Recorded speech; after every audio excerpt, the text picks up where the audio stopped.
Bayangkan jika Pulau Sumatera, pulau yang megah, kaya, dan penuh sejarah ini tiba-tiba menjadi pusat kekuatan militer asing.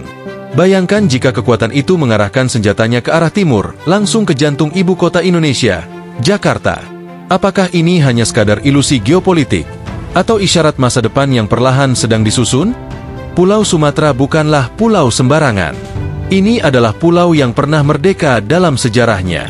Dari Kesultanan Aceh Darussalam di ujung utara, hingga Kerajaan Minangkabau dan Siak di tengah dan timur, Sumatera pernah menjadi tuan rumah bagi entitas-entitas merdeka yang berdiri kokoh bahkan sebelum Indonesia lahir.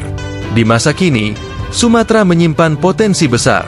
Potensi kekayaan alam, pelabuhan-pelabuhan dalam, hutan tropis yang tak tertembus, dan garis pantai sepanjang ribuan kilometer menjadikannya pulau yang sangat strategis, terlalu strategis untuk diabaikan. Di dunia yang semakin terpecah oleh ketegangan geopolitik, banyak negara besar mulai mencari posisi terbaik untuk membangun pengaruh dan memproyeksikan kekuatan. Sumatera, secara geografis, berada dalam posisi emas.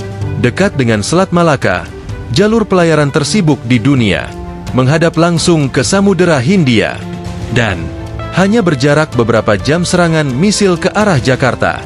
Jika konflik global meletus atau jika kekuatan luar menginginkan pengaruh yang lebih besar di Asia Tenggara, Pulau Sumatera bisa saja dijadikan pangkalan asing secara diam-diam atau bahkan terang-terangan. Ini, kita tanya, apa dampaknya bagi rakyat Sumatera? Apakah mereka akan diam jika tanah mereka dijadikan pangkalan untuk kepentingan luar negeri? Atau sebaliknya, mereka melihat ini sebagai peluang? Di banyak daerah Sumatera, rasa keterasingan dari pusat masih terasa. Jalan-jalan rusak, sumber daya alam diekspor, tapi rakyat tetap miskin. Keputusan-keputusan besar masih ditentukan di ibu kota sana, jauh dari suara rakyat di kaki Gunung Leser, di dataran tinggi Gayo, atau di pinggiran Danau Toba. Jika pangkalan asing masuk, dan ketegangan dengan pusat meningkat, bukan tidak mungkin semangat lama yang telah lama padam akan kembali menyala. Aceh yang pernah memberontak, Sumatera Barat dengan identitas kuatnya, Sumatera Selatan yang memiliki sejarah tersendiri. Pulau Sumatera bisa saja bersatu bukan karena ingin merdeka, tapi karena merasa dijebak dalam konflik yang bukan milik mereka. Dan ketika rakyat Sumatera melihat bahwa Jakarta tak lagi mampu melindungi, bahkan mungkin menekan mereka demi kepentingan geopolitik, saat itulah keinginan menjadi negara sendiri kembali tumbuh, bukan sebagai ancaman, tapi sebagai jalan bertahan. Bayangkan sebuah konflik. Pangkalan militer asing di Sumatera meluncurkan serangan ke Jakarta. Pemerintah pusat panik. Lalu apa yang terjadi? Pemerintah akan memerintahkan militer menyerang balik Sumatera, tanahnya sendiri. Apakah rakyat Sumatera akan membiarkan itu?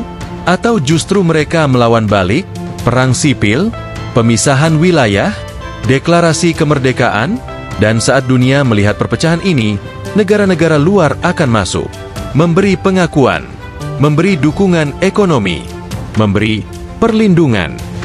Dan akhirnya, sejarah bisa saja berulang. Sumatera berdiri kembali sebagai negara merdeka. Ini bukan ramalan, ini adalah skenario yang sedang dibisikkan oleh arus geopolitik global dan rasa frustasi rakyat lokal. Apakah Pulau Sumatera akan tetap menjadi bagian dari Indonesia? Atau, apakah ia sedang dipersiapkan untuk masa depan yang berbeda? Sebuah negara baru yang lahir dari konflik, kelelahan, dan keinginan untuk bangkit kembali? Sumatera, negeri yang tidur, tapi tidak pernah mati.